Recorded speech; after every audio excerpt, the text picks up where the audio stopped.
Assalamualaikum warahmatullahi wabarakatuh.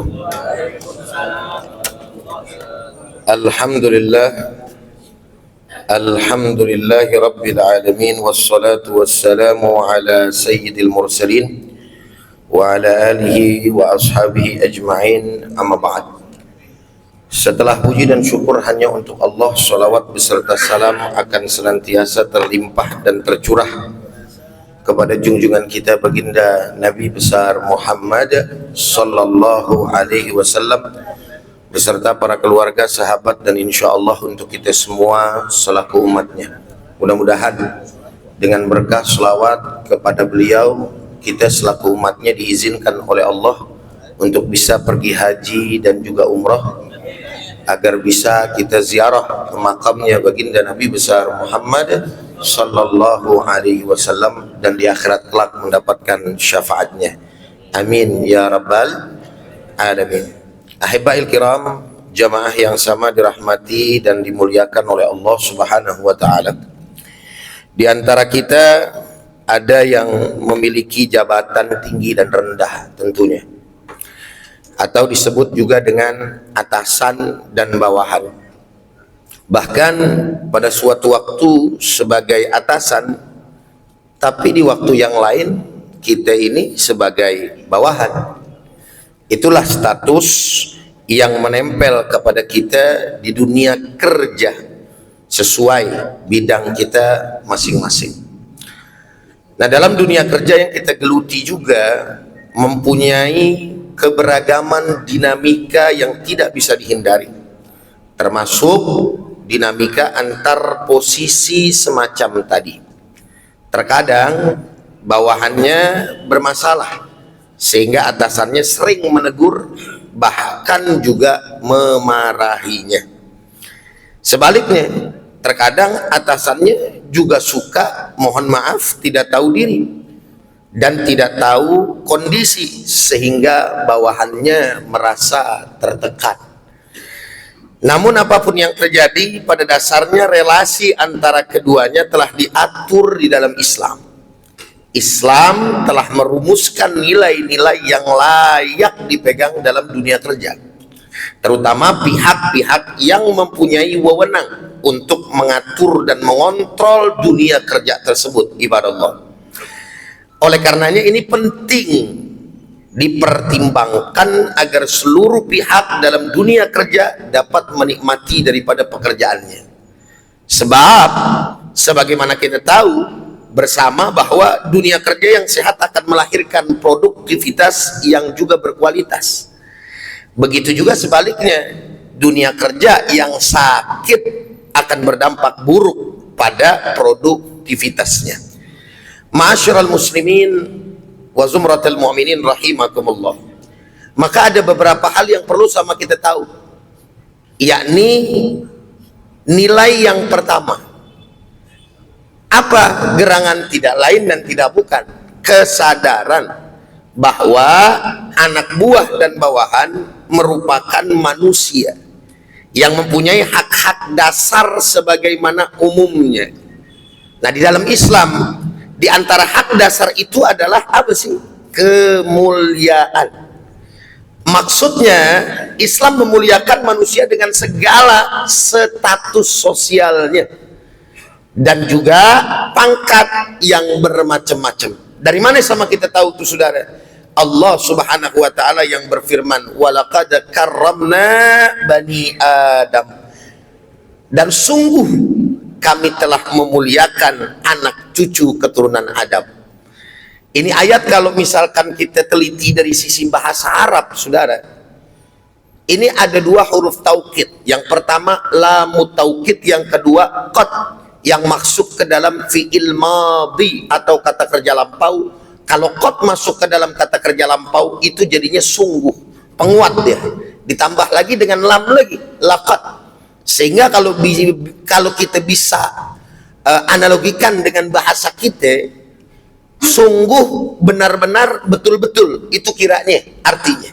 Sehingga pada akhirnya kita harus betul-betul memperhatikan ayat ini, bahwa Allah betul-betul benar-benar sangat-sangat memuliakan daripada anak cucu keturunan Adam. Ini terdapat di dalam surat Al-Isra ayat yang ke-70, ibadallah. Nah, Allah Subhanahu wa taala, saudara, selaku zat yang menciptakan saja memuliakan manusia dibandingkan dengan makhluk-makhluknya yang lain. Apalagi kita yang sama-sama manusia. Maka tidak ada alasan apapun yang dapat membenarkan sikap yang mengarah pada merendahkan manusia yang lain, baik berupa perkataan maupun perbuatan. Maka kaitannya dengan dunia kerja, seorang atasan tidak boleh menghina bawahannya karena hasil yang tidak sesuai ekspektasinya.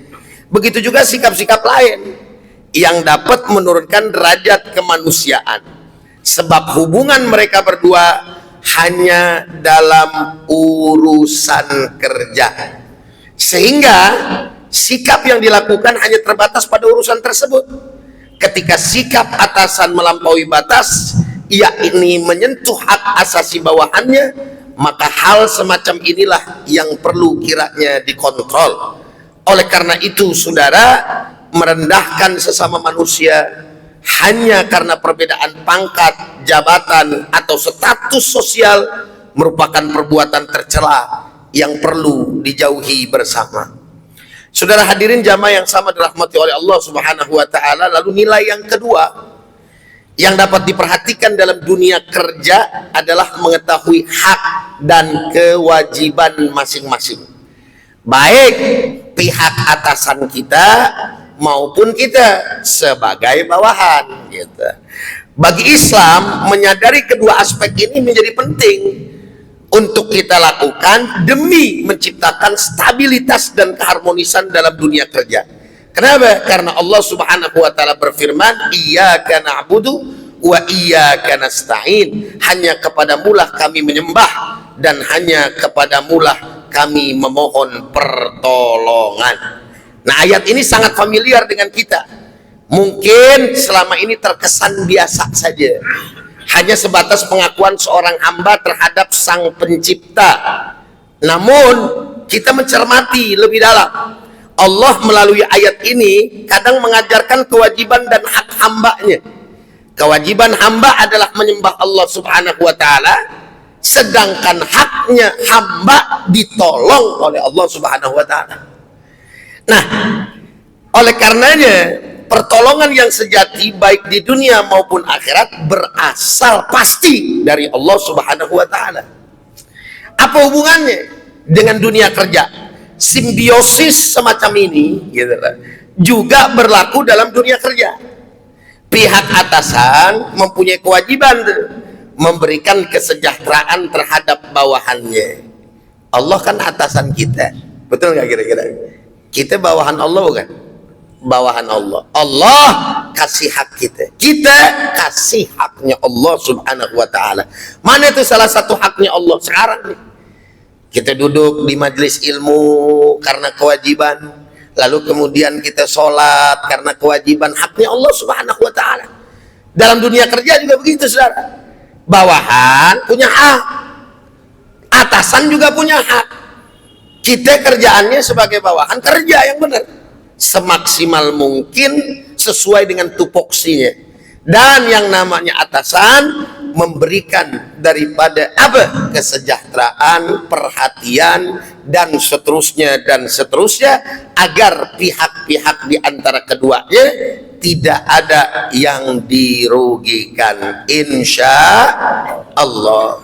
Nah, nilai yang terakhir atau yang ketiga, saudara hadirin yang sama dirahmati dan dimuliakan oleh Allah Subhanahu wa taala, apa tuh? Yakni memanusiakan manusia. Penting. Artinya apa?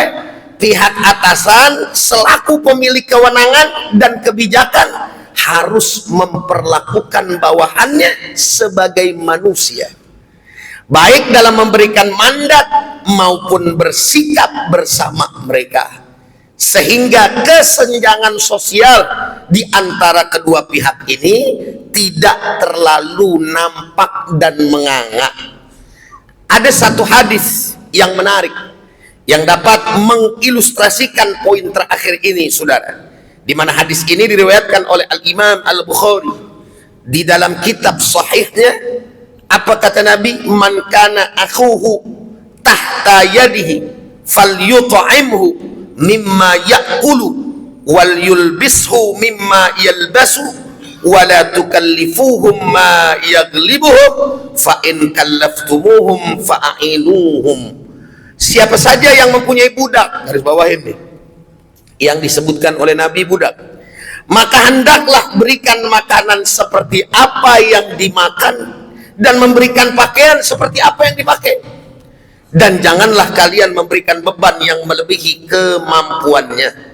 Maka bila kalian memberikan beban seperti itu terhadap mereka atau budak kalian, maka hendaklah kalian menolong mereka. Dari hadis ini, saudara, kita bisa menangkap pesan bagaimana Nabi mengajarkan para sahabatnya dalam memperlakukan budak pada zaman perbudakan. Budak merupakan manusia kelas 2 yang nyaris tidak mempunyai martabat sama sekali di hadapan manusia kelas pertama. Siapa itu? Majikannya, ya kawan. Yakni manusia merdeka. Budak boleh diperjualbelikan dan dipekerjakan tanpa diberi upah. Bisa kita bayangkan budak yang mempunyai status sosial semacam itu saja disuruh diperlakukan dengan baik. Itu Islam, saudara. Bagaimana kemudian hari ini yang sudah manusia merdeka semua, mau atasan mau bawahan, orang-orang merdeka, sehingga seyogianya dalam memperlakukan manusia di zaman sekarang ini jauh harusnya lebih baik ketimbang di saat yang lalu, yakni zaman perbudakan. Dan salah satu hikmah daripada apa yang Nabi sampaikan tadi kaitannya dengan masalah perbudakan adalah dalam rangka mengurangi perbudakan kala itu, saudara.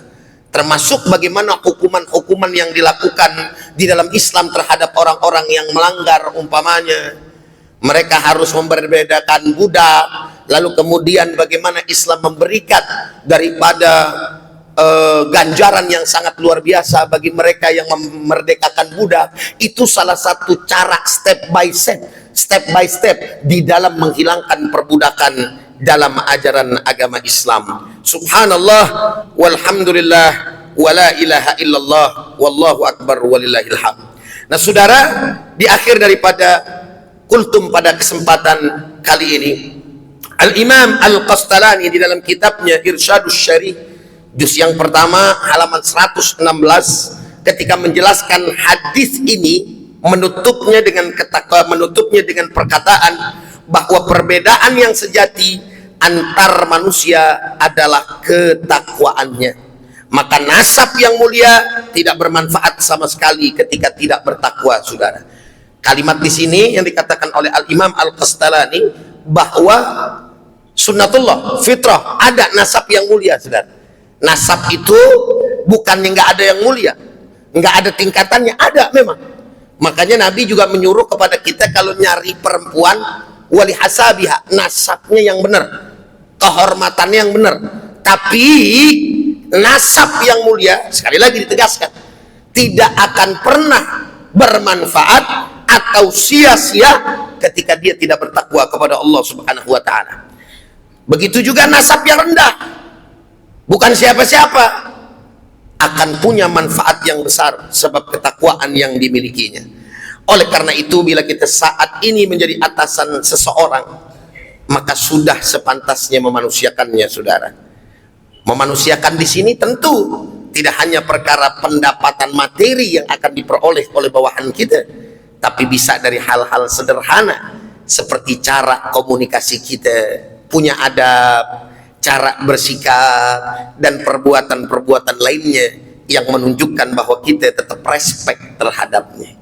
Jangan mentang-mentang anak buah kita seenaknya kita kemudian nyuruh saudara hadirin kayak nggak punya harga diri di hadapan orang. Luar biasa.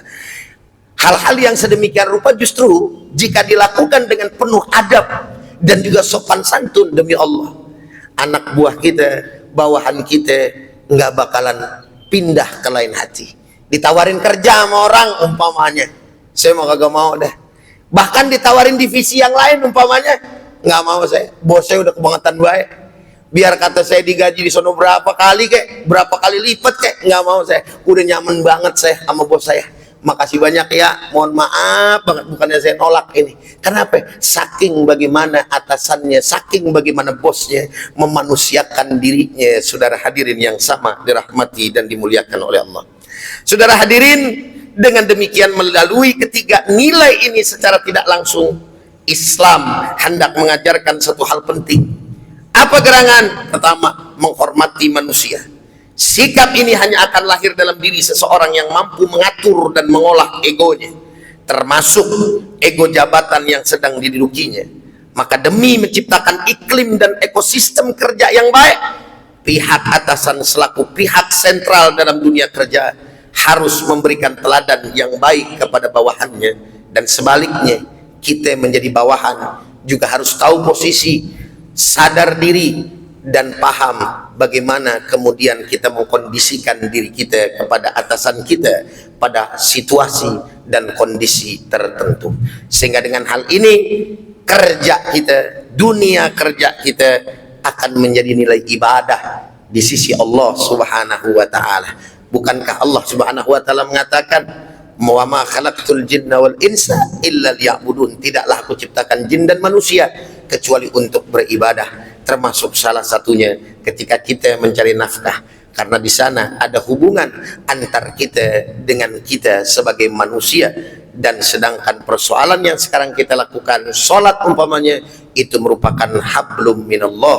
Dunia kerja adalah hablum minan nas. Semoga Allah Ta'ala menjadikan kita hamba-hambanya yang bertakwa, dan pada akhirnya kita akan dimasukkan oleh Allah Subhanahu wa Ta'ala semuanya ke dalam surganya Allah Subhanahu wa Ta'ala bersama orang-orang yang pernah kita kenal, bahkan kita sayangi. Amin ya rabbal alamin. Demikian kurang lebihnya Al-Fakir mohon maaf. Inilah kuliah zuhur kita pada kesempatan kali ini.